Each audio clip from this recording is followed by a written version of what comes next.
Guys, nilikuwa nawaza hivi, kwa nini kanisani tusingetoa vitengo kulingana na historia ya mtu aliyokuwa akiyafanya zamani kabla hajaokoka?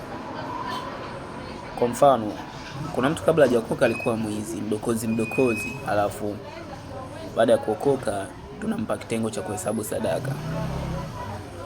Yaani inakuja ni kama sijui tuseme ni majaribu au tuseme anyway, mawazo yangu tu ya kibinadamu. Kuna mtu alikuwa mzinzi, mwanamke mwasherati, kahaba, alafu anapewa kitengo fulani ambacho